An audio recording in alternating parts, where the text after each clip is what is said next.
Good evening, everyone, and welcome to all the attendees here, all the listeners. I see a lot of attendees who have even been in the Investor Education Week last time. So glad to see so many of you back. And then I read a few new names also. So today, uh, once again, welcome to this series of webinars which we started this year to make sure that more and more awareness can be spread by the means of these webinars and to ensure that you are aware about the market events, you are aware about the volatility, you are aware about how to choose the right asset class, and most importantly, how to manage your risk during such volatile markets. My name is Yogesh.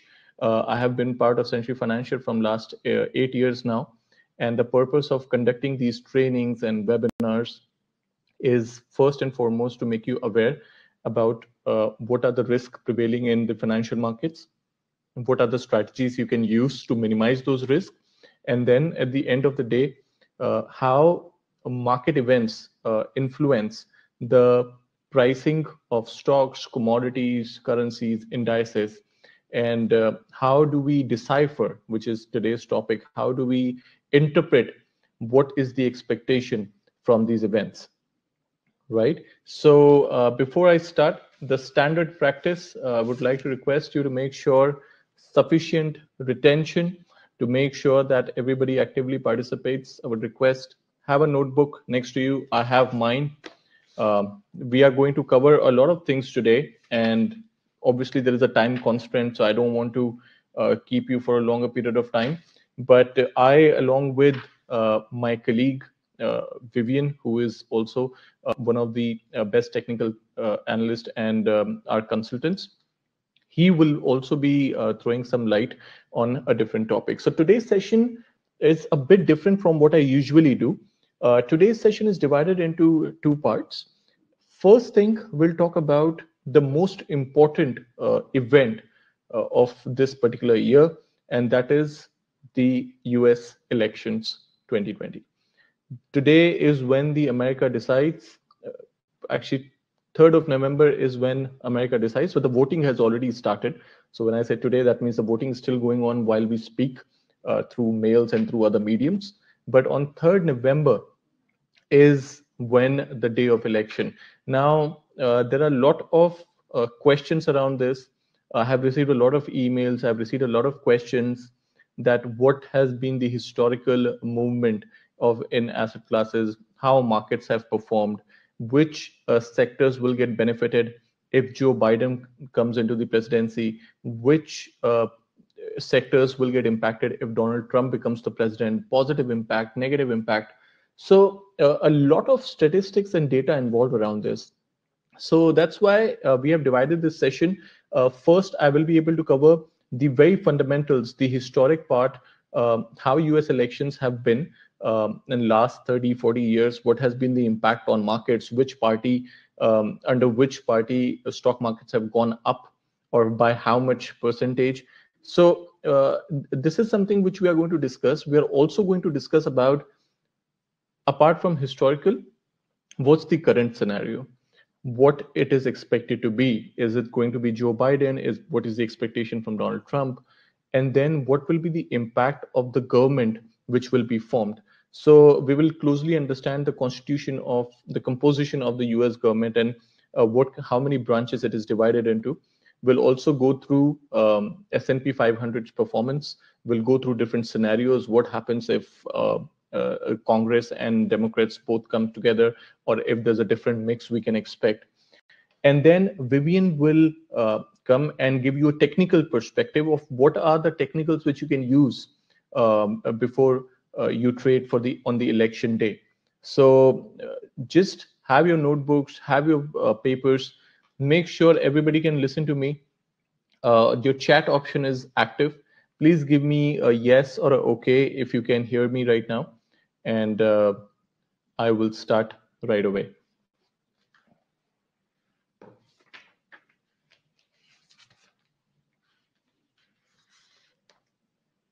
I'll make sure that have this habit of keep writing while I speak. So I have my notebook.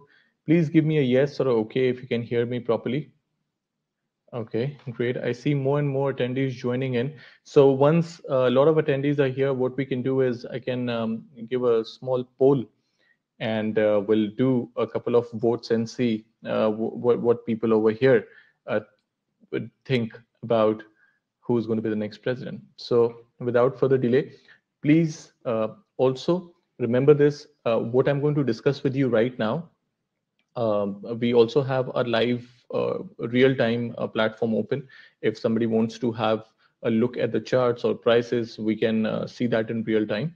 So whatever strategies or whatever discussion we are going to have today, the sectors which could be crucial during this presidency or during these election years, please understand that each and every research over here, there are different sources. There's Bloomberg, there's Reuters, Morningstar, different sources from where we get the information. And there's a possibility that things might completely change as what we discussed today. So please understand the risk behind this. This is not a recommendation or advice which I'm going to give you today about trades.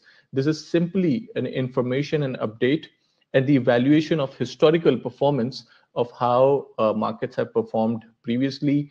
On the basis of that, what is the expectation? Please, none of these points and information should be taken as suggestions. Markets have a lot of risk and a lot of volatility. So you really have to consult with your experts and consultants before you take any trade or before you invest into any other asset class, right? Now, beginning with the very first part, a lot of people are informed about the US election process, but then there are a lot of people who are not really aware of how US election works. Uh, it is not one of those democratic ideas where people vote from. So there are two candidates, obviously, at the end.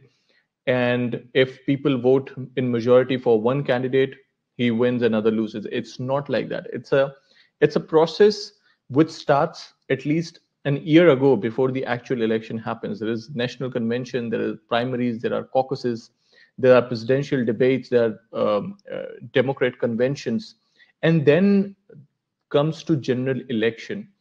While the general election happens, there are two candidates. Mostly, it's one Democrat and one Republican, and there are vice presidential candidates also which are standing.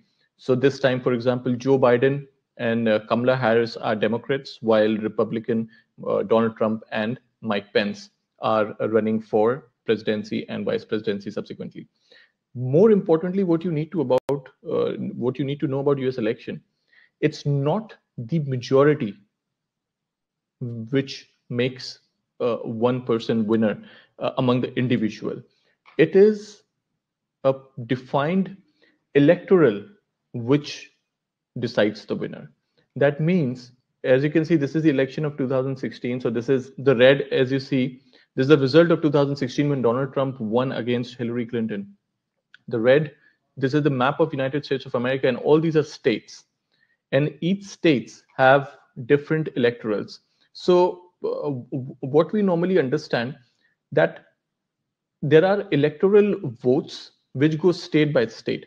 So both the candidates, like for example, in 2016, Hillary Clinton and Donald Trump, both candidates, they compete to win electoral college votes. And how the electoral process works, note this down if you have your notebook, and please keep asking me any questions if you have over the chat. I'll try to answer it while I speak. The electoral process, it involves the candidates winning the majority of votes state by state instead of an individual. So for example, the first red which you see with 38, it is Texas, right? And then there is Oklahoma, there is Arizona. So there are different states which we see. Every state which you see and the number which is written in that state, this is the number of electoral votes which comes from that state. So whichever candidate wins the highest number of votes in that particular state is awarded all these states electoral college votes. This means, to sum up, the voters decide the state level contest rather than the national one. And that's why it is possible that a candidate can win most votes nationally like Hillary Clinton did in 2016, but it can still be defeated by the Electoral College, right? So that's the important thing. Now, each state has a certain number of Electoral College votes. You can see over here, there are different states, and every state has a certain amount of vote: 38, 7, 6, 10, 20. Now, the ones which are marked with red is what Donald Trump won. The one which are marked with blue is what Hillary Clinton won. You'll be surprised to know that the maximum number of votes nationwide were received by Hillary Clinton. But when you see state-wise, the majority of votes, every state, most of the states, the bigger states, which with the larger electorals, were won by Donald Trump. So 304 for Trump and 227 for Clinton, and that was the reason why Hillary Clinton lost. So that's how US election electoral works. It's not about a bunch of individuals voting and giving majority to one person, right? It is more about the state electorals. So from Texas, if voting happened, Texas has 38 electoral votes. And if Donald Trump won with majority in Texas, then he gets all the 38 votes from Texas, or 38 electoral college votes from Texas. Like this, the total of 538 such electorals are up for grabs. So the winner is the candidate that wins at least 270 or more, right? Please keep asking questions. This is the very basic of how the electorals work. So that's when you need to know that maybe Trump might win a couple of smaller states, but if bigger states like Texas or California or Nevada, if it goes to Joe Biden, then he might end up winning the presidential election. So that is something which we need to understand about the process of US elections, right? Now, next thing, I hope this is clear. Please keep giving me okay, or it's clear, or anything. Just so I want you to be more interactive over this chat. Keep writing, keep saying things, good, bad, not to worry, because we used to do a lot of seminars before. There used to be a lot of questions, but due to this pandemic, we have uh, stopped doing seminars. But then we want to be more interactive on webinars. So please keep writing questions. If you have any questions, do ask. Now, is it really about Biden and Trump? Is it just depends on these two people? The election, are these the main people? So it is definitely a big wedding, but then it's not just the Biden and Trump who are going to share the spotlight, or who are be under the spotlight. So the way US Constitution works, there are three branches of US government. Okay. Now, one is legislative, another is executive, and then there is judiciary. So when we say legislative are the ones which are making laws, and then there is executive, which is interpreting laws, and then there is judiciary, which is implying. Now, when we see this in terms of elections, every president needs a Congress. Okay. Congress is divided into, so the very first column you are seeing right now, or let me share the right PDF with you. Perhaps that will be more clearer.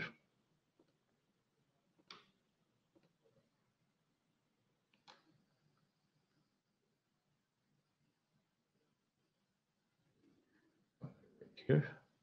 Yeah. So when you see over here, there are three branches of government, US government, and every president needs a Congress. So the middle one, which you see, is the White House. Okay. That's where the president gets elected. So whosoever is the president is in the White House. On the left side, you see the first one, which is Congress, which says legislative, the ones which make the laws. Okay. Congress is divided into two parts.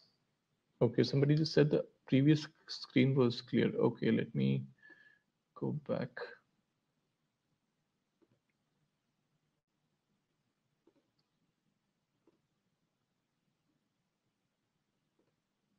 Okay, right here.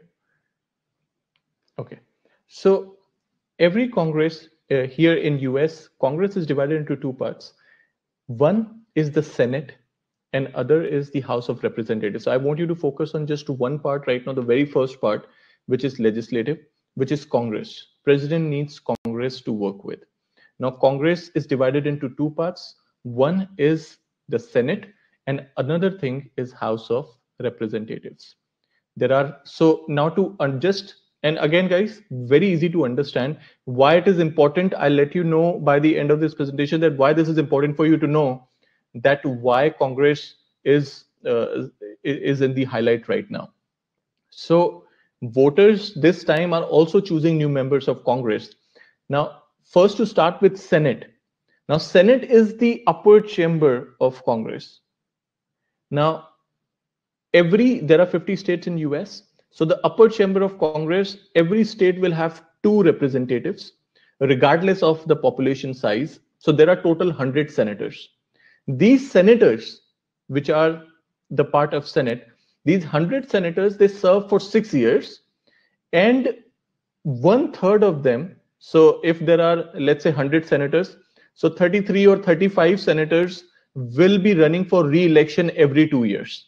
Okay, so this time also there is a Senate which is going on. Last time it was in 2018, where Democrats, they took control of the House. Now they want to hold on to the Senate. They want to take care of the House. Now, which one is the House? House is the lower one. So if you see the lower chamber of Congress, there are around 435 representatives. And these are the member of the House of Representatives. They serve for 2 years. They're up for re-election every 2 years, right? So from Senate, around 35 members are up for election. For House of Representatives, again, every 2 years they come. So this time, House of Representatives and Senate is also up for election. Now the Democrats, the blue party, which is opposition of the Trump, they've already control of the House, but they don't have the Senate, right? Senate is important. Why? Because now when the decisions are taken, and if there is Donald Trump, for example, but both Senate and the House, they are not Democrats. They are not Republicans, they are Democrats. So there is Donald Trump, which is red, and then there is Democratic House, and then Democratic Senate. When that happens, then any thing what Donald Trump needs to do, it might get rejected at Senate and might get rejected at the House, and the bill may not pass. The very big example of this is the stimulus bill, which is still pending and not going into the market because Nancy Pelosi, which is the Speaker of the House, which is under Democrats, she's not allowing this to happen. So you can see that Donald Trump is not just one person who can decide whatever he wants to. There is consent of the Senate, and then there is the consent of the House, which is really important, right? So now you need to understand that it's not only Trump and Biden who are up for election. They also need to have the Senate and the House, all these representatives under the majority, so that the decision which is taken can be executed properly, right? And then at the last, there is Supreme Court, which is the judicial system. There are 9 justices in the Supreme Court, and even under the Supreme Court, there are other federal courts also. But then Supreme Court is also one of the most important areas. Of lately, it is more inclined towards Republicans because the majority of the justices have Republican members. So this is the constitution, this is the composition of the US government. There is legislative, there is executive, which is White House, and there is judiciary, which is Supreme Court. Legislative is what Congress is. Congress divided into 2, Senate and the House of Representatives, right? So every president, for example, if Joe Biden comes in, so let me tell you right away, what is the wave looks like. Expectation is that Joe Biden could be the president and comes with a Democrat House and the Democrat Senate. That is what the expectation is. So a complete Democrat sweep, which will precisely bring a lot of whichever strategy he has, whichever plan he has, he will not have to face too much of issues because the House and the Senate both belong to the same party, right? However, if Donald Trump comes in, currently the Senate is Republican and the House is Democrat. So when Donald Trump is here right now, he wants to go ahead with the stimulus bill. The Senate is ready, but the House is not. So that's how the decisions might get impacted, right?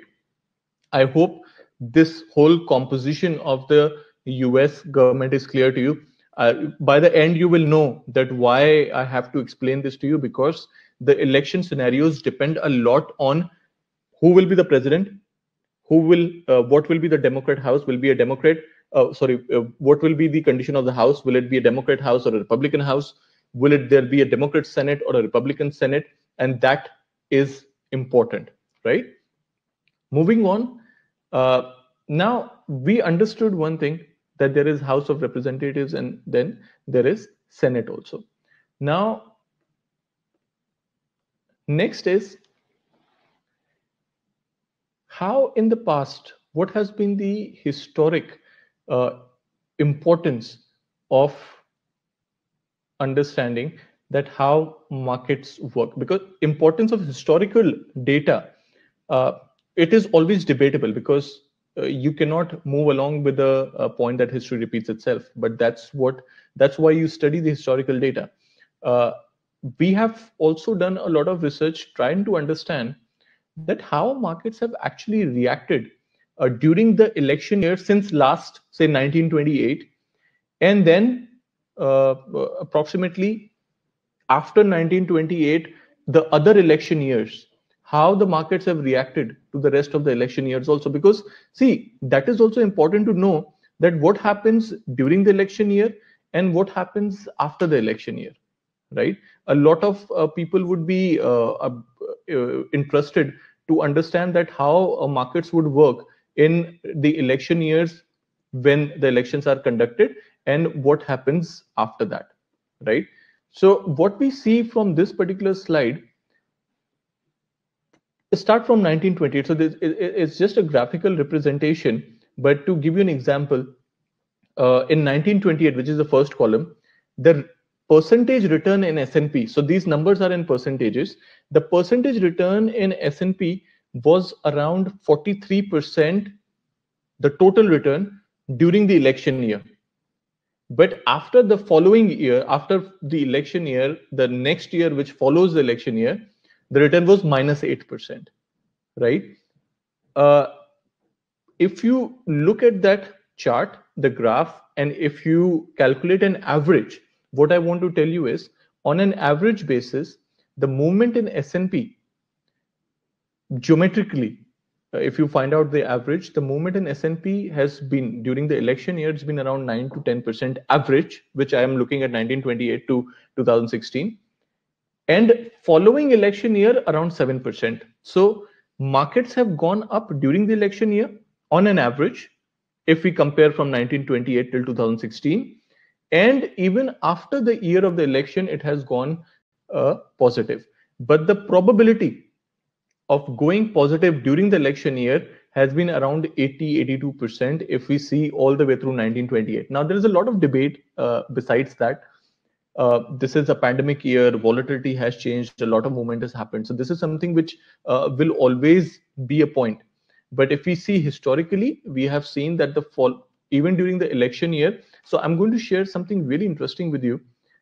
This is the movement and the volatility which comes in S&P 500, and what has been the performance here. Let me just show you right here. Okay, now these are too many numbers, but I just want you to focus on one important thing. Start from the lowest, 12th, which is Donald Trump, which is recent. Okay, so we are going to look at the most recent numbers. I hope this is visible to you. Otherwise, let me just zoom this out 1 second.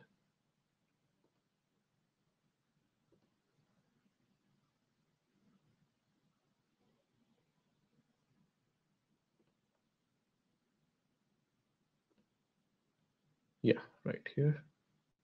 Okay, I've zoomed this a bit for a clearer picture. Now, if you see at the bottom, Donald Trump, 2017, 2018, 2019, and 2020, right, which is going on right now.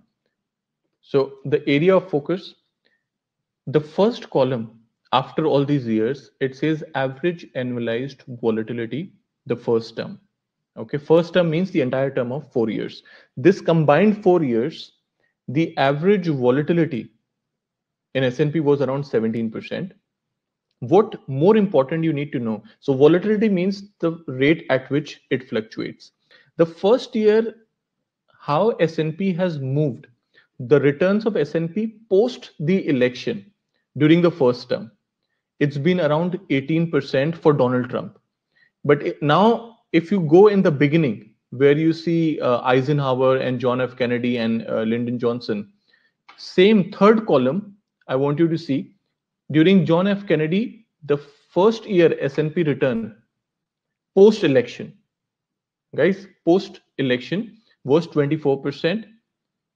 For Johnson, it was 12%. Richard Nixon, minus 11%.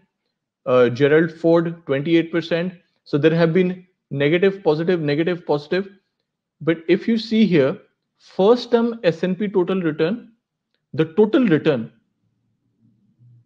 and then second term S&P total return.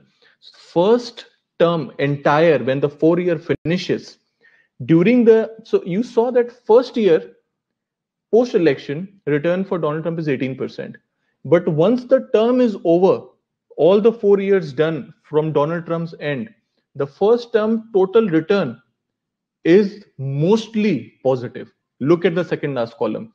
So you might see in the first year the market's going down. This is the most important part which I wanted to show you.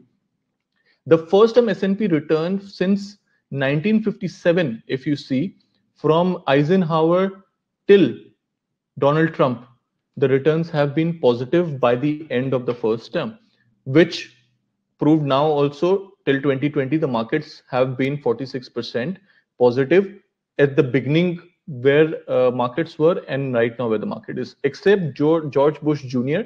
So 2001 to 2008, while his presidency survived, from 2001 to 8, we saw a negative return of 1% by the end of the 7 years, right?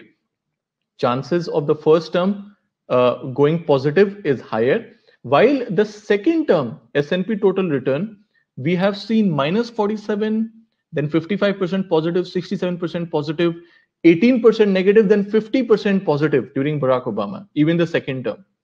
So why this is important to understand that what we know now is that during the first term, S&P is positive most of the time. So if Donald Trump finished his first term for 4 years, so return is expected to be positive historically. Second term, minus 47%, plus 55, plus 67%, plus 50%. Understand how much volatility is expected, which brings me to the point. Let me switch back to my slide. Yeah, which brings me to the point.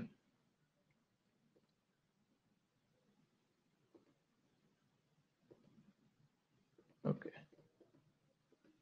So what has happened is you stay invested. When you stay invested, you see overall markets continue to generate returns. One more important thing which we have seen, let me just show you the slide here. Yeah, this was the one which I was looking for. That market has mostly favored the incumbents. So even during the second term, when we see the total returns, now presidential election throughout the years, this is the return in stocks and bonds. The pink bar is stocks, while the yellow bar is bonds. Whenever a new president is elected, stocks go up by 9.3%, while bond goes up by 6.7%. But if the incumbent president wins, we have seen a growth of 13.4% in stocks. So this is from 1928 till 2019. We have seen whenever the incumbent president wins, the growth in stocks is 13%. Incumbent means Donald Trump is the current president. His term finishes. If he gets re-elected, then he will be the incumbent party. right? He continues. So whenever the incumbent president wins, stocks go higher than their if the new president is elected. Bonds are relatively giving lower returns when the incumbent party wins as compared to when the new president is elected.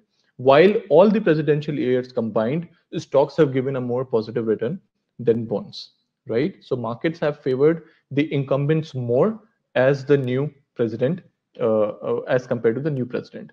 One more important thing which you should see, because this is something which a lot of people might talk about, that Republicans are pro stock market. Republicans, under the Republican stock markets will continue to go higher. That is something which is talked a lot about. Okay, but if you see in this particular chart, this is from Roosevelt to Donald Trump, and these are again S&P 500, the US benchmark, the index, the stock market index. There are annual real total return in percentage terms. If you see this dotted line which says Democrat average, and then there's a red dotted line which shows you how much returns Republicans have given. So this is something which is really interesting to see, because a lot of times people feel that okay, if Donald Trump comes, stock markets will go up.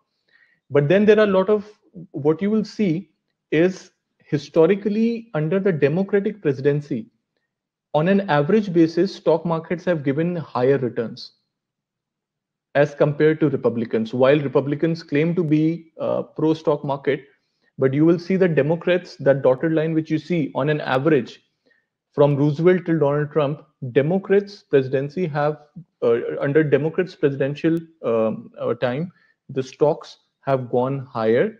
The average of the percentage return in S&P 500 has been higher during Democrats as compared to Republicans, right? That is why it is important to know, because many people think that choice of president impacts how S&P will move. So keeping politics aside, not every time this is something which is going to influence S&P completely. Whether Biden comes in or Trump comes in, that's just one thing. So I'll show you one chart which will tell you over a longer period of time how US stock markets have performed. And then you will realize that it is not only the president which will decide the way of stock markets. Because what happens now, the reason why somebody asked me the question, can you inform how the markets performed when volatility followed by US elections like COVID-19 followed by 2020 elections? Definitely, sir, we are going to answer this question as well. That what are the coming agendas? COVID is already going on, and we will also understand that how markets have performed in election years previously. So that is one of the most important questions also people have. So just to throw light on this, why Republicans have continued, why Republicans have lower rate of return on an average, despite of them showing themselves as pro stock market, because when a Democrat president comes, they increase the taxes. Taxes and growth has a kind of positive correlation, because what happens when the taxes start going higher, and this is something which is not everybody know this thing, but if you see, whenever the taxes go higher, the spending also by the government, because government receives this extra revenue, right? And when they receive this revenue, they go ahead and they spend more. When they spend more income, more jobs are generated, and that is something which is very important. Because what happens in this case, even if you see historically, there has been a lot of spending under Democrats, okay, and uh, taxes have also gone up the most during Democrat regimes if you compare to Republican regimes. When taxes go up, you see more government spending, and the real GDP growth is actually higher during the years when taxes increase. Whether you see personal growth or corporate growth or capital gain, this is actually higher during the times when the taxes are higher. And it could be because of the multiplier effect, because government spending is higher and it keeps happening. against a one-time tax increase.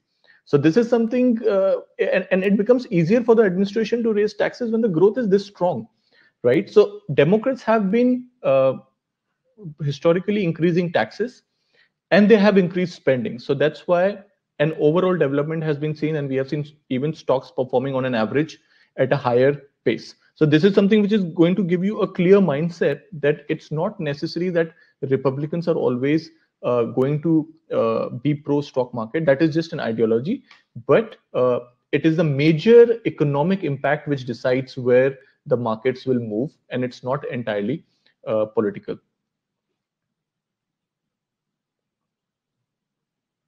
Right. So also somebody asked me, can you inform how the markets performed, the volatility informed by the US elections? So what we saw, the best days actually occur after the big crashes. What we exactly saw from April to June in 2020, like the best quarter for S&P, the second quarter where the pandemic hit. What happens is there is a lot of people who try to short sell the position and the markets drop. But when markets reach to a point where it is at the lowest, so if you see the best days, I will show you the product library in the live platform where you can see that how from the stocks which hit all-time low in March and April are actually at all-time high. The returns are 300%, 400%, 500%, right?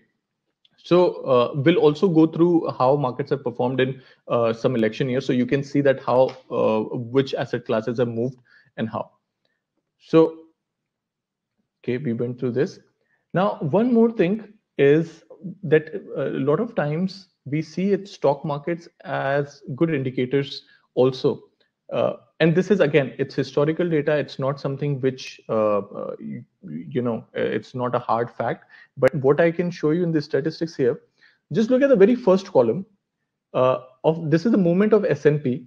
Okay, movement. So the pink bar which you see, when the stock market, when S&P has shown positive returns 6 months before the election, the incumbent party, the current party, has won. And when they have shown lower return or negative returns, we have seen the incumbent party actually losing. So if you see 3 months before the election, even 1 month before the election, if the S&P has shown positive return, the incumbent party has won. Now that is one thing. So if you see, to explain you more about this chart, a lot of time we talk about S&P 500 as the US stock market index, right? Now, it is not the economy. If you see stock market does not represent the economy. Economy is different, stocks are different, but in the last 100 years, every president who averted a recession during this period was re-elected. Excuse me. Now, stock market performance, if you see this particular chart, that how stock market performance leads up to an election, and it has been a major indicator also of the outcome. If you see 3 months before, for the very first chart, the second column, if you see the performance of S&P in the 3 months before votes are casted, it has predicted 87% of election since 1928. 100% time since 1984, the 3-month performance of S&P has predicted who is going to win the election, whether the incumbent party, which is in power right now, will win or not.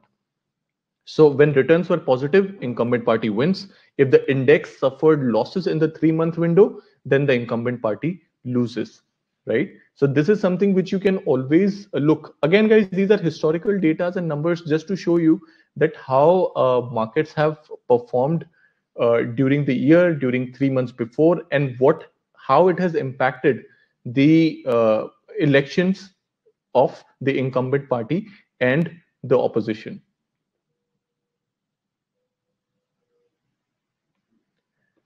Right?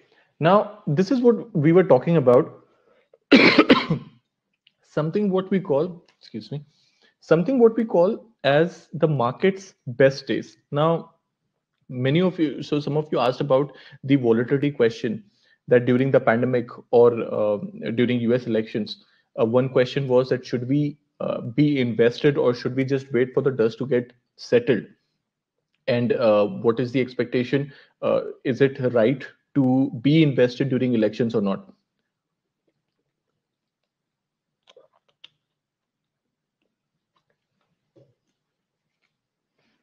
Now, S&P 500. So I'm taking all the example with S&P 500 because it's the US global benchmark.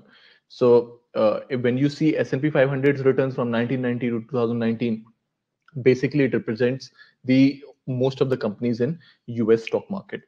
Now, had you seen, if you have invested throughout from 1990 to 2019, if you have been fully invested in S&P 500, the total earning is $172,000, right?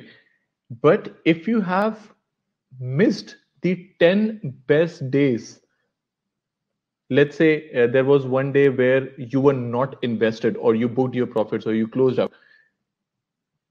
So like this, if you have missed the 10 best days of S&P, the best days of S&P are the ones where S&P has gone higher as compared to their previous days. Your returns reduced by 50%, and this is between 1990 to 2019. So we are looking at 30 years gap, and if you miss 10 best days of S&P, your returns reduce by 50%. 20 best days, your return reduces by 69%, and if you miss 30 best days in 30 years of S&P, your return would be 80% less as compared to if you were fully invested. Fully invested means during the times of volatility, right? This is something which we need to understand, that even in the times of volatility, if we have continued to invest, it will cover the best days and the worst days. But this simply tells us that missing the best 30 days during these years would bring our portfolio down, right? So one more idea about this I wanted to show you here. So the amount what we are talking about now, this is, again, this is a different chart, but if you see this growth of hypothetical $10,000 investment made at the beginning of an election year.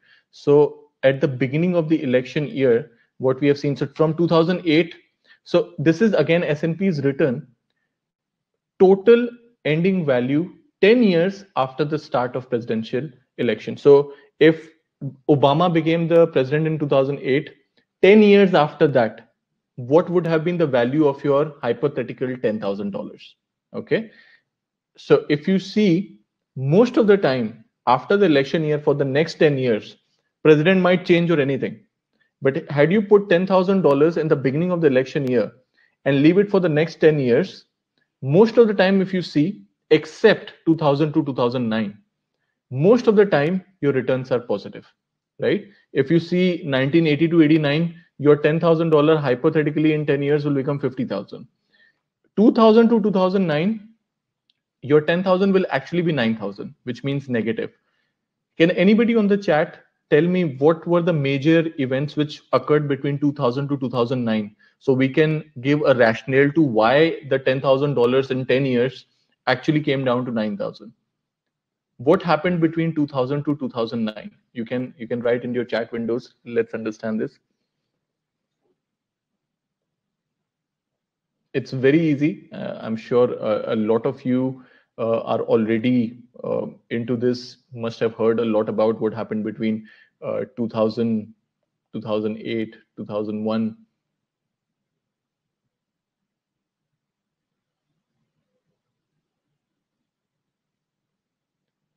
Okay. Financial crisis, 2008 financial crisis, 2008. Somebody said dot-com bust, one of the most important ones. So what we understand is there was a dot-com bubble, there was a financial crisis. So if you see, again, you stay invested for 10 years, your 10,000 becomes 9,000. If you see all the other years, and this is from 1936 to 2017, you invest in the beginning of the election year, for the next 10 years, we have seen mostly a value positive, except 2000, 2009. This is the importance of staying invested throughout the volatility also, because most of the time some investors, they fear the volatility. You have to understand that volatility could be a very well opportunity also. Pandemic is that's what pandemic taught us. And if you see over the long run, now, regardless of which party has been in office, this is the again growth of your $10,000 from 1933 to 2018. Had you invested $10,000 in 1933 and you held on to S&P 500 till now, you would have made $136 million. Now, I understand a lot of you will have worries about inflation, but I'm just saying that the value of $10,000 in 1933 was high, absolutely, but you would be having $136 million now. That's a lot. So even if we understand inflation, what we have to see, irrespective of which party joined office, irrespective of dot-com bubbles and crises and crashes, had you invested over this period of time, look this like a mountain. You will always find pitfalls, but eventually you are the person who is climbing the mountain, right? So understand the importance of staying invested. That is one of the important areas. You learned about the missing out the best days of S&P 500, right? You learned about what happens, how the growth of $10,000 happened when you invested during the election year, and post 10 years after that, the most of the time money has grown, right? And now you see the reason why, because over a longer run, we have seen stock markets trading higher, irrespective of which party has been in office, right? Now, coming to the present part, what we discussed about historic, we discussed about how US election works, we discussed about electoral college, we discussed about the composition of the constitution, US Congress, Senate, House, what is the current situation with that. We also discussed about historical market returns. Democrats on an average have given more positive returns because they increase taxes. Increased taxes leads to more spending leads to higher economic activity and substantially growth. So that's what we understood. We also understood the importance of being invested over the long run during election years and even post-election years. We understood that during the first presidential term of any president, so if Biden comes as a president, the chances of showing positive return in his term will be higher, because we just saw that how first term for all the president collectively has been positive, right? So we have understood we have understood statistics, we have understood how stocks have given most of the time positive returns. We understood the role of S&P 500, a 3-month performance, how almost 100% of the time since 1984 elections, S&P has predicted right. If the 3-month performance is down, incumbent party loses. If it is up, then the incumbent party wins, right? So the importance of S&P and their performance. So now we come to the present. We come, what is the expectation? What are the potential outcomes of this election? Somebody's saying Biden will win or Donald Trump will win. Okay, let me before I start, let me do a quick poll. So I hope many of you do not leave this session and go. One poll: who is going to be the president next, Joe Biden or Donald Trump? Guys, this is one disclaimer. This is not a presentation on elections. This is presentation on impact of elections on financial market. So I'm not taking any sides. I'm wearing a red tie. I'm wearing a blue suit as well and red socks. So Democrat or Republican, I'm not favoring anyone. But we are just doing this vote to understand that what's the investor psyche at this point of time. So please vote. All of you who are here right now, I see a lot of people here. Go ahead and vote, and we'll see what people are expecting over here. And then we'll see what is the expectation, what are the potential outcomes which we can see in the near future when the results come out, before Vivian joins us for the technical session. Okay, 5 more seconds before we end the polls. These results are faster than the US election actual results. So I'm going to publish it right away. 5, 4, 3, 2, 1. Okay, poll end. I hope everybody can see the results. 80% of attendees here think Joe Biden is going to win the vote and be the US president. 20% of you think Donald Trump. Now, this is something which is not only here, but even in US, there is a increasing amount of polls which are favoring Joe Biden at this point of time. What are potential outcomes? The potential outcomes is first is status quo, that Donald Trump wins the president, becomes a president, again gets re-elected, but at the same time, he get the Democrat House and the Republican Senate. So Senate is in favor, but the House not, which is the current situation, which is the status quo right now. So this can continue. This is scenario one. Second is full Democratic control, a Democratic sweep, which the possibility of which happening is also increasing a lot, which means Joe Biden comes as the president. There is already a Democrat House, Democrat Senate also. Okay. Now, a quick fun fact. You would wish that if everything is belongs to the Democrats, the House, the Senate, the presidential, the White House, they would perform better. But ironically, we have seen that Democrats have performed well when there is a Democrat president, but the Senate or the House is different.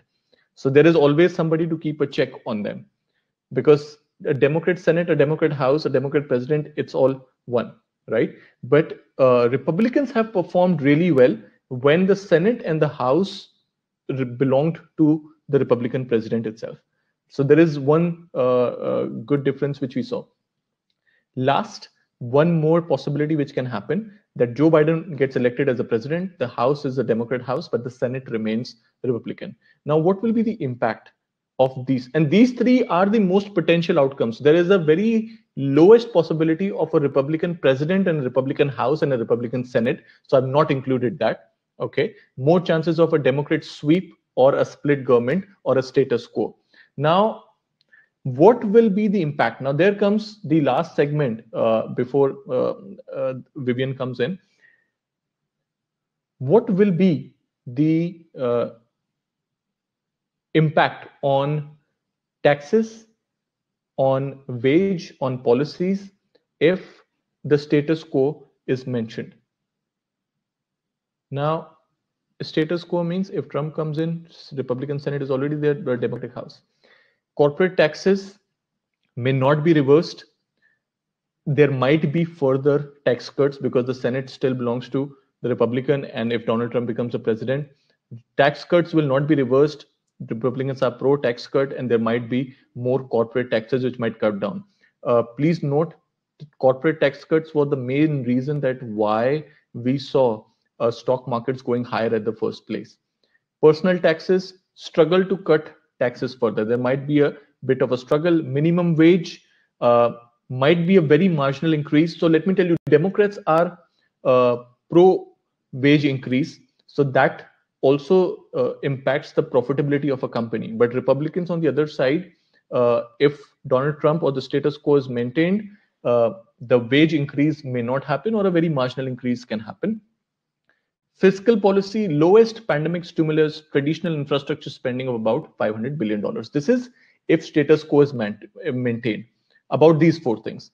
Few other areas like healthcare, Trump has clearly shown disagreements on Obamacare. So he expects to lower the drug prices, repeal Obamacare completely.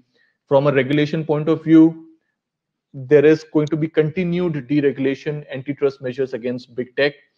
So Republicans have followed, they have completely made, so under the Republican era, the tech stocks have boomed a lot. There have been a lot of deregulation. So that might continue if Donald Trump becomes the president again. Foreign policies, the trade war might continue with China. So that is something which is a matter of concern always. Impact, market impact will be slightly low because it will be the status quo. So markets might have priced it already. For dollar, could be less negative for USD because obviously the trade war continues and the dollar has been lowest for a while, so a status quo will just continue, maybe slightly more lower, given if Donald Trump becomes a president. He has always been watching for a weaker dollar. Stocks slightly positive, status quo surprise, event risk passing, so slightly positive. That's a possibility for stocks.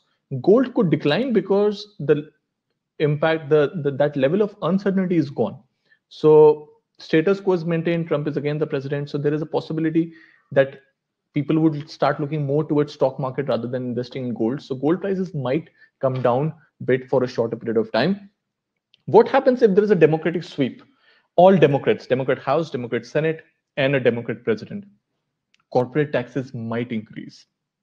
This is something which has been bothering stocks a lot, because if corporate taxes increase, it is going to reduce the profitability of companies, earnings are going to reduce. That is one of the most important part where markets are looking at.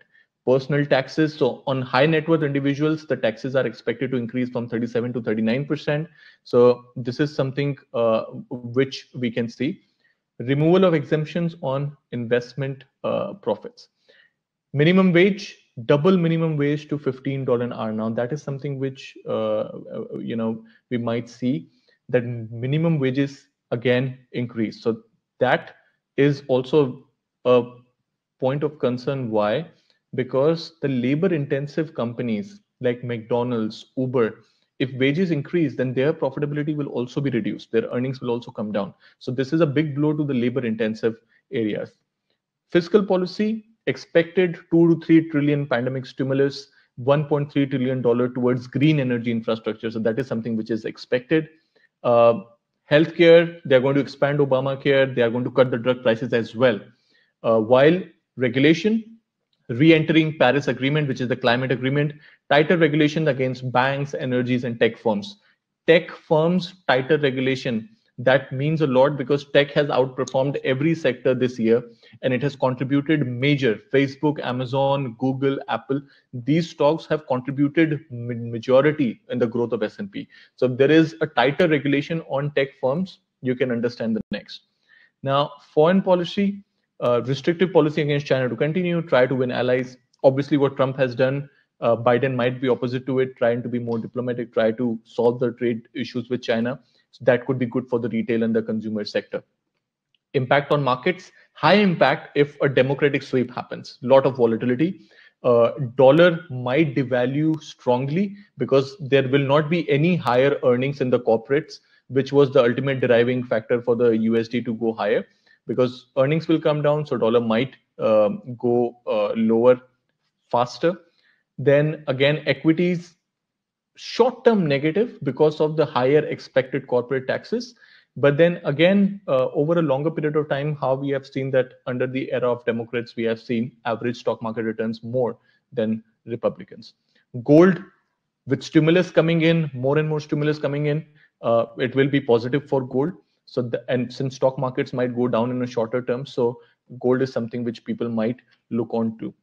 Now, scenario 3, if there is a Democratic presidency but a Republican Senate. Now, that's where the corporate taxes, the hike could be scaled back. Republican Senate can block the reversal of tax cuts. So that's where the Senate is important. It might not let Biden go through its policies completely. The wages which are supposed to double up might rise less. The pandemic stimulus, which is 2 trillion, might come less. So now you can see what role does a different Senate or a different house can play. Healthcare, lower drug prices, regulation to a lower extent. While a Democratic sweep will have higher regulation, a Republican Senate can have lower regulation. Foreign policy, the trade war, the China stance with China might be more tougher. Impact on market, marginal impact, not too much. Dollar gradual decline. Equities could be neutral, slightly positive or negative, lesser impact. Gold, not as positive in the case of, as it was in the case of blue wave, because massive stimulus was coming during the complete Democratic sweep, right? Now, what are these election sensitive sectors? If Trump becomes the president, the winning sectors are oil and gas, tech stocks, and banking stocks. Losing sectors, retail, because of the trade war with China, high exposure to China, so retail and consumer sector might not be a good idea to invest if Donald Trump wins the election. For Joe Biden, the winning sectors are more renewable, the clean energy. We are talking about stocks like Tesla, stocks like NextEra, stocks like industrial stocks, infrastructure stocks could be a good idea. So all the small cap, small market value companies could be a better idea to invest into, while the tech, energy, because they're focusing more on renewables. Biden has been constantly talking about banning the fracking of oil and focus more on renewables. So oil and gas stocks might come down. Tech stocks due to higher regulation might come down. Healthcare stocks due to lower down the drug prices, communication and services. These are the losing sector in case of Biden, right? Now, few growth trends will still continue. Something related to wind capacity, digital payment, DNA sequencing, companies which are involved into DNA, internet traffic, digital health data accumulation, electric vehicles. These kind of companies are expected to continue to grow higher. So these are the ideas of climate, health, and empowerment. All these trends have actually started growing higher, and this is expected to continue. So these are some areas where you can invest irrespective after considering your risk appetite, and you can see that no matter which president comes in, these are the areas which will continue to grow, right? So there will be a lot of companies you can talk to your consultants, and they can always take it through. So this was again, before I bring Vivian here, very quickly, you can take the picture of this. I will just read this one out so you get an idea how markets have performed in October. This has been last 10 election years, month of October, and last 10 election years, month of October.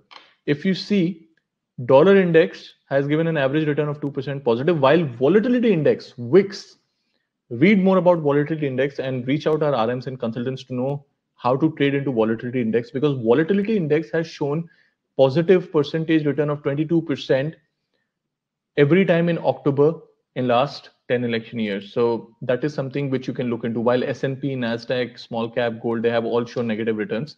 So if you see, check in October also, most of the returns have been negative in the previous asset classes, while volatility index has actually gone up while we speak. And one more, which you can see here, is the pickings of what happens if Donald Trump becomes the president. Second.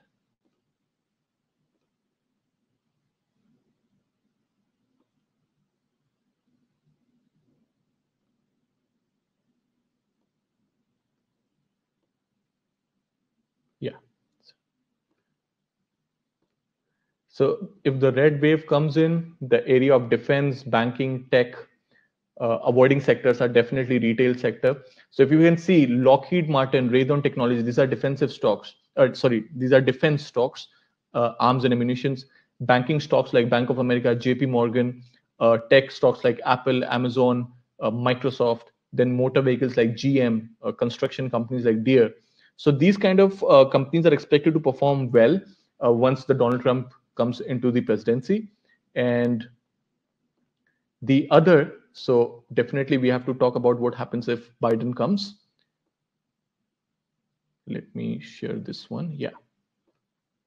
So if Biden comes in, we are looking at renewable energy, the companies related to that, infrastructure and healthcare. So Tesla, First Solar, Plug Power, NextEra, United Health, Vulcan Materials, renewable partners. So most of the clean energy companies can get a good kick if Biden comes in as the president, right? So this is something, guys, which is which we are already doing. There is a lot of research which is going on now. Very quickly, I would like to bring Vivian, who's now, what I showed you was fundamental perspective. Vivian is going to show you the technical perspective on the charts. What is the current scenario? Because there is a pandemic already which is going on, and markets have already come down. There is no stimulus. Elections are coming. How the candlestick looks like. Vivian, are you there already? Are you online? Can you hear me? Hi, Vivian. How are you doing? I'm good. How are you? Good, good. Thank you so much for taking our time, Vivian. So Vivian is one of our important technical analysts. He has been a market consultant for more than 8 to 10 years now. His expertise lies in technical charts, understanding the historic trends, applying strategies like Fibonacci's and supports and moving averages and RSIs to determine the market trend. So, Vivian, we have covered the very fundamentals of what we have seen in the markets before. What are the stocks which we can look into? What is a potential outcome? Now, from a technical perspective, the trending perspective, what's happening in the market right now? What are the charts looking? So I would like to you to focus on S&P, gold, Nasdaq, these two three things. Dollar, for example, if we can, and quickly show our attendees that how the technical or the charts and what are the technical indicators we can use during the trading on election day. Perfect. Let me just share my screen. Perfectly, Vivian. Go ahead.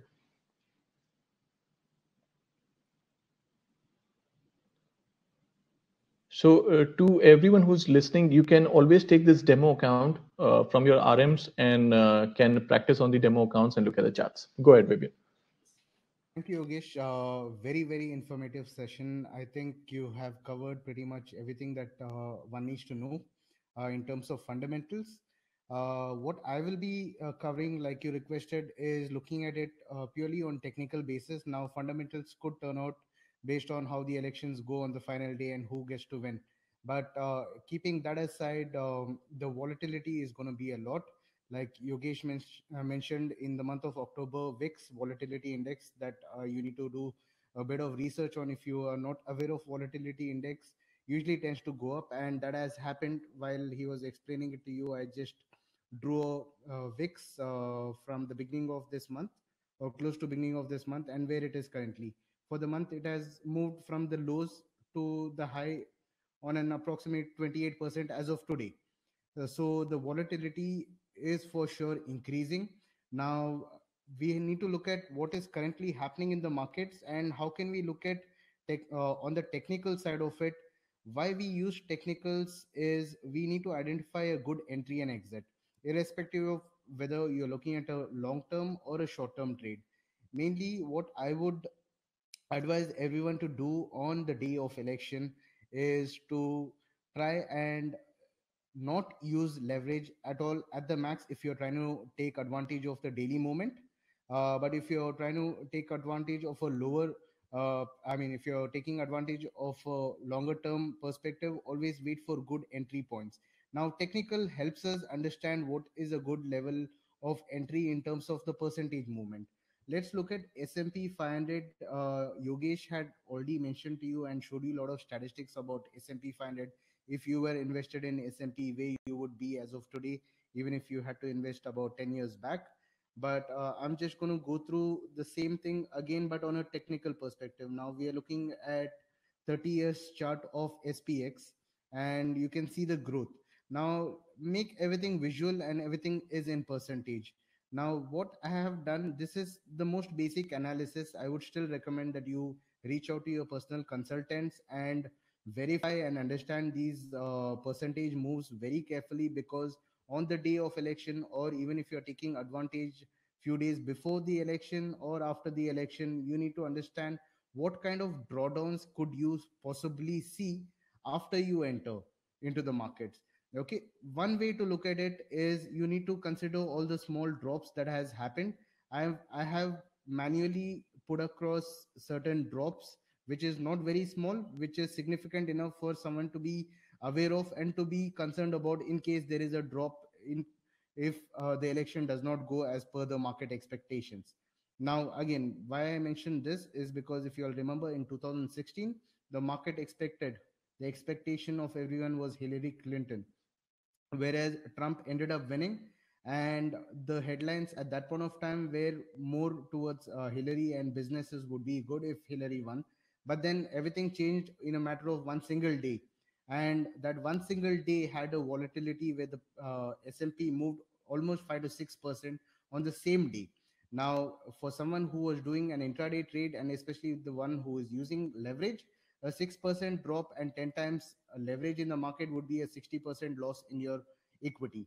Whereas if you did not have if you did not take leverage, of course your drawdown would have been 6%, which was manageable.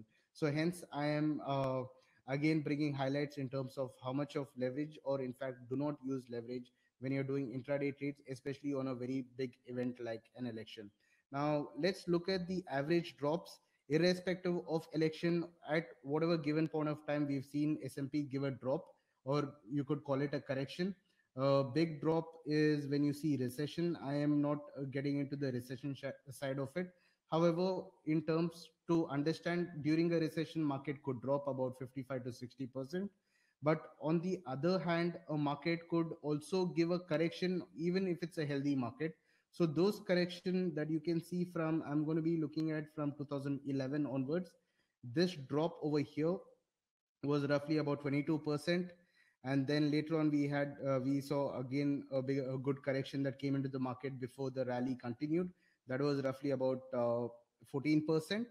And rest is from 2008 till now. Now this is what we need to pay more attention to, because these would give us a much better clear picture than few years back. However, the previous years also gives us an indication as to how much of a drop can we expect on a normal healthy correction that we could possibly see.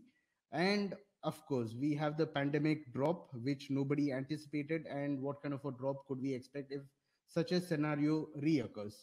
Now looking at the average drop, this was about 8%. This particular drop over here was about 21%, and there are smaller drops in between here. So I'm taking the drops before the market continued rallying. So on an average, you see the smaller drops are roughly 7 to 8%. Slightly bigger than that would be about 20%. And in an event where we things we could not anticipate happens, now we've seen that could give us a 35% drop. Now keeping this scenario out of the picture for now, and if we look at just the election side of it, and with the potential stimulus that could come into the market, we are currently at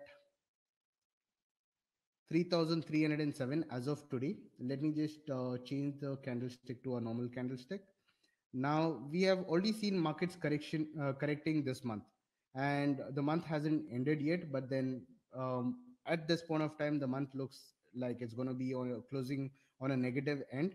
But however, what level could be a potential entry level for the month or on the day of election? Let's assume on the day of election you see a drop. Now from past historic data we can see that it has dropped on an average of 7%. Before that, let me also go back to the previous election and show you what happened during the previous election. So 2016, on 9th of November, so basically after the announcement of the presidential candidate, the market gave a drop, but however it closed on a positive note. Let's just look at this particular drop that happened last year. I mean, in the previous election in 2016, you will see the drop was roughly about 6.4%. Sorry, 6%. 5.8 to 6% was the entire drop. So assuming that you would be taking a position on an election day, always anticipate a 6% drawdown, which could happen after you enter. However, if you wait for a good drop and you enter on a 6% drop, let's assume by election or on election day, the market the market currently from the peak is already down by 8%. I am expecting it, if the downtrend continues, it might come down to probably 10 or 11%. Now, if you're looking at on an average, 11% is a good correction for you to enter. Again, speaking without leverage, a very good entry would be if the markets, however, comes down from the peak by 20%, which is what the average we've seen. So this 20%, this extra drop could happen on the day of election, or could happen depending on how the month ends and where the prices could be on before the election. All right, so these two levels is something that you need to keep in mind before taking any trades. If you're taking a trade right at the top, let's assume in a case where before, right before the election day, the markets are again soaring right at the top. Please enter with caution, because you still know that the market could give a implied volatility of 6%, and you would see a 6% drawdown. Without leverage, yes, you would be able to handle it, but anything above two times leverage would become very, very heavy in case the volatility increases more than what we have anticipated. Now, three numbers that you need to keep in mind is the 6% that we saw in 2016. On an average, S&P corrects by 7 to 10%. On a bigger correction, you can expect about 20%. Why am I giving you these three different levels? Because all these three different levels would be good potential entry points for you to take advantage of in the medium term once the market starts recovering. Now, one more thing apart from percentage that you need to keep in mind and look at is your ATR. All right, ATR meaning average true range. Average true range indicates how many dollars could S&P 500 move in a single given day. Right now, if somebody is looking at a single given day, or if someone's looking at an intraday entry, ATR always helps you. The ATR is right at the bottom. What ATR represents is the average true range. How many dollars could S&P move in a single day? Right now, it is moving about $62. So if you're taking any trade based on market drops, what I showed you was a longer term drop. Now let's just look at an average drop that has happened from 12th of October till now, which is about 7.5%. Even now, it could be a good potential entry point for a very short term trade. Okay. However, now I know S&P moves about $60.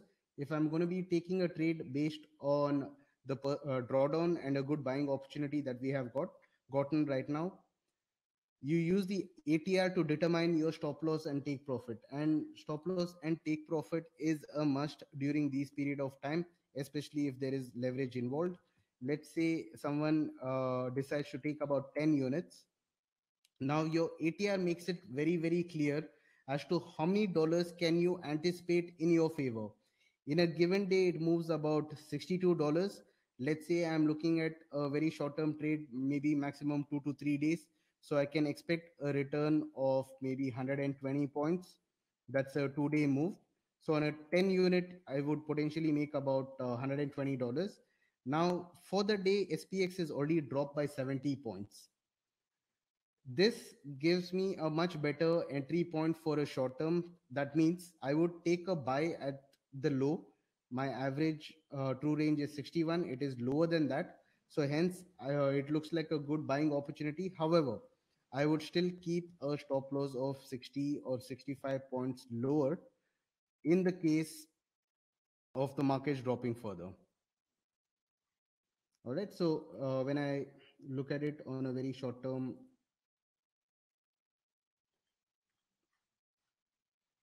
sorry.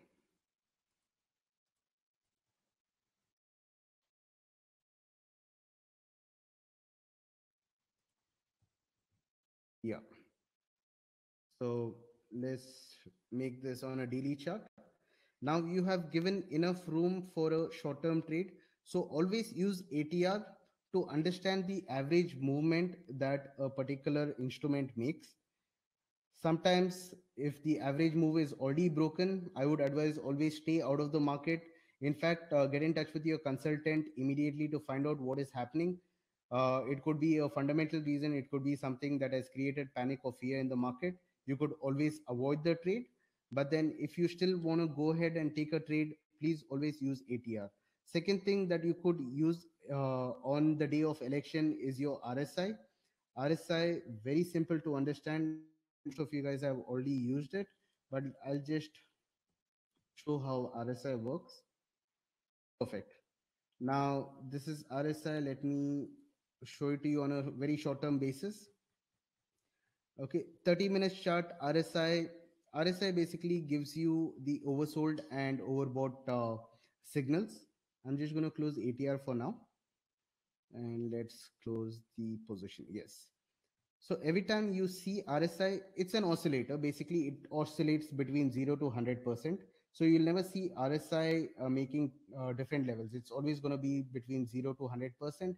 If you want to get in more depth knowledge about RSI, I would recommend you can do a research and how the calculation is done for it. Since we have limited time, I won't get into it, but I will tell you how you can use RSI. So basically, RSI has two levels between 0 and 100%. There is a 30% mark and there is a 70% mark.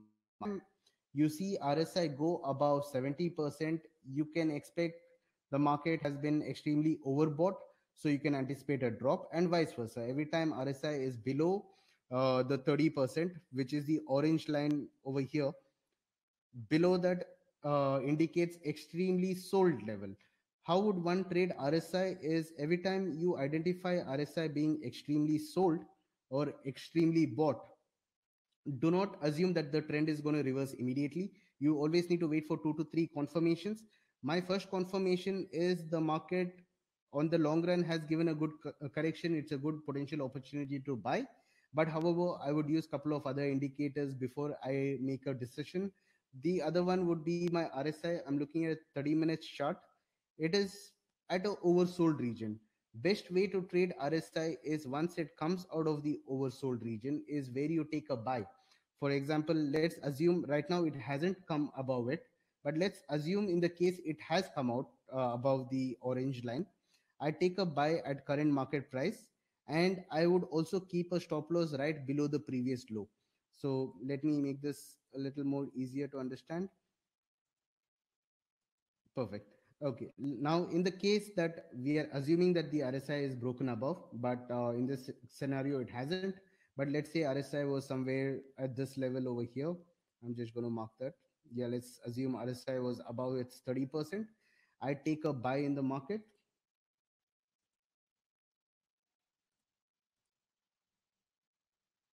Okay, I'll do 10 units again. Stop loss. My stop loss would be below the previous low. All right. And take profit could be on the higher end, or you can always use your average true range to understand in a 30-minute time frame uh, how much of dollars, how many dollars can SPX move. Let me just put ATR so that you get that one as well. So ATR is showing it can move about $12 from the current levels. Yep. So $12 would be, oops, sorry, this is stop loss.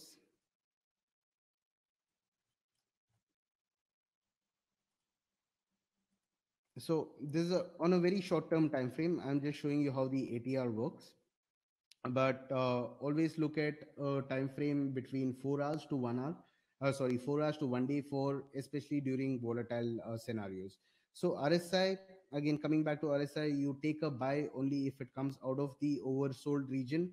If not, you could get stuck on the wrong side of it. For example, let's take a look at this particular scenario.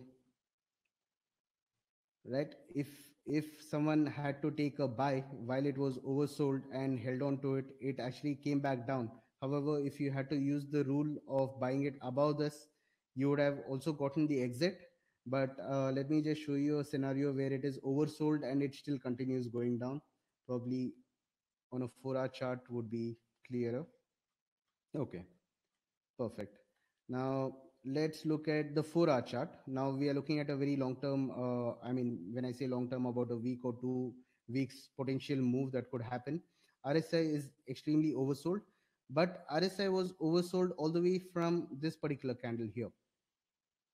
Okay, so if we had to assume that the market has finished its downside and buy it back because just because RSI was oversold, we would have incurred a massive loss. What I would do for a longer term is I would still wait for RSI to come back up. Then I would keep a stop loss below my previous low and take a buy. Of course, use your ATR to identify how many dollars can it move up. Let me just check if anybody has any questions so far. All right. Not many questions. I will just look at the questions again at the end. Okay, so these are key things that you need to keep in mind. On election day, please do not use leverage. If you're taking trades, please understand the percentage move a particular instrument can give you. It is easy for you to identify it by yourself. You can just go on a weekly chart, like how I'd demonstrated earlier. Uh, yeah, so a weekly chart would give you a good indication. Oops, all my downside markings are gone. Let me just give you one last example on probably stocks. If you're not more of a indice person, you can look at the stocks. You can also look at gold. Technical remains the same. The logic behind entries and exits remain the same. It's just that the instrument changes. Now we always know that gold will drop if in case the equity markets is on the rise. But however, the current scenario has changed because they're anticipating more stimulus coming into the market. You could also see both equity and gold going up at the same time. So do not be surprised if you see such a move. But then the only thing that can help you in case you anticipated gold to go drop and you have taken a short position would be your ATR, which tells you after how many dollars it's not worth holding on to that particular position. So every trade that you take, please make sure you keep that stop loss where you feel beyond that you should not be holding on to that. ATR still gives you that view. So ATR on gold, before I go there, this was 2016 again on the day of election, where gold has moved on a single day about 5%. So leverage is the key here. If you had more than uh, two times leverage, then your drawdown would be massive. In the case, like for example, someone had 10 times leverage position without a stop loss would mean 50% loss on that particular day when it went against them. Gold currently is trading at a very good support. However, there is a lot of room for it to go down. The ATR for gold is $26. So on a daily chart, you can expect in a daily moment, gold can move $26 irrespective of the direction. So on the day of election, you should be highly cautious because if on a normal day, at least for the last couple of days, gold has been trading on an average of $30, and definitely the in the month of August there was a higher side. It was trading about $45. Let's look at in the month of March, it was trading about $50. Then things slowed down. So you see, whenever there is big event or big drops or big moment, gold volatility increases. So that means in a day you can expect gold to move about $50. So ATR should be on your systems at all times so that you can identify when to enter. And it's always best if you know gold is going to move $26. And if you look at today, it has dropped by $23 already. So for an intraday, it makes sense for you to take a buy, of course, keeping a stop loss because it has already run its full course as per today's average movement. It does not mean gold cannot go down further. It could. But since it has already dropped by $23 and my average movement is 26, and that movement has already happened, I can take a buy at this current level and expect gold to go back $5 or $10 higher, book my profit and exit. Please keep a stop loss and take profit if you're going to be taking such intraday trades. Coming to Apple, one more easiest way to identify irrespective of the fundamentals, if you want to identify a good entry point, always look at the drawdowns of what has happened previously, which I showed you on SPX. I'm doing the similar stuff on Apple. Now you can see Apple. Let me just make this on a trending candlestick so it's easier to see where the trend began. So every time before it gave a upward swing, there was a good correction in the market, right? Now I'm just going to be taking the last few corrections over here. uh, let's just take these two. On an average, Apple has dropped by 35% before it continued swinging back to the upside. Now, currently, Apple looks like it has taken a downturn. And in fact, the results for Apple is going to be coming out this week. If you all have been following the news, last night the earnings for Microsoft came out, and the Microsoft earnings actually beat expectations. So it was, in fact, very good report. However, Microsoft had dropped in the pre-market by 5 to 6%. So a similar scenario could happen to Apple, especially if big tech is under scrutiny. uh, because of the antitrust law. Now let's look at Apple on the similar line. If you have not yet invested in Apple, you can wait for some more time before you enter. Based on the previous drops, we know Apple drops about 35%. Now, Apple at the current level is already down by 7% at any given point of time. This could be any time from today till election. If you see Apple again come down by 35%, it eventually becomes a very good stock to be invested. Fundamentally, we know Apple is a good stock. Of course, they're going to face a lot of headwinds with the antitrust and scrutiny that is going to happen with the big tech. But then, however, big tech in terms of the antitrust law, the companies that gets affected mainly would be Facebook and Google. Apple also, but not to the extreme as Facebook and Google are now. All right. So this is purely without looking at how the fundamentals are doing. You're looking at a good drop for an entry point. This should give you a good sense of level to enter. Instead of always anticipating a move to go in your favor and entering too early, this is an exercise that you should follow on every instrument or every trade that you do. We are looking at a monthly chart, so I'm talking about it on a very investment perspective. If you want to do the same thing, use the same principles, but for intraday it would be on a lower time frame. Probably you can look at a daily time frame. On daily time frame, you do the same exercise to see what are good levels you could take advantage of when there is a drop in the market. For Apple, it pretty much looks like the short term is also almost equivalent to 20% here. This was about 10%. This drop was about 10%. And currently we have seen a drop of again 10%. So for an intraday trader, this would be a very good level for you to enter. However, you keep a stop loss because we're going to be taking a very short term trade. Short term trades always need stop loss. When you're looking at it on a very long term perspective and a long term trade, I would recommend look at it on a monthly chart or a weekly chart and wait for good opportunity to come into the market before you take an entry. One more way not to miss out on entry is you segregate your entries into 4 to 5 different levels. Now, on the short term, we know it is a good buy, but however, Apple could probably drop another 10% from here. So if you have decided to invest, let's say an X amount with Apple, let's say from your portfolio you want to invest about $10,000 into Apple, you could buy $2,500 at the current price, and then you wait for the market to give you a drop of another 10%. Then you buy another $2,500 of Apple, and ultimately we can expect Apple to drop by 35%. So you segregate that, 5 times, 4 times, whatever you're comfortable. Average it, yeah. Yes. So that once it goes back up, you benefit on all levels, and your risk has been eliminated, and you have also not missed out the opportunity, right? So these are few very very basic principles that you can keep in mind if you're trading on the day of election. I would recommend, please get in touch with your advisors, go through each of your positions, go through all the possibilities, all the possible downsides you could potentially see on the day, before the day, during the month, after the month, and accordingly please take any actions as required. Great. Thank you so much, Vivian. Thank you so much for the insights on the technical perspective. So I think we have covered a lot of fundamentals and technicals today.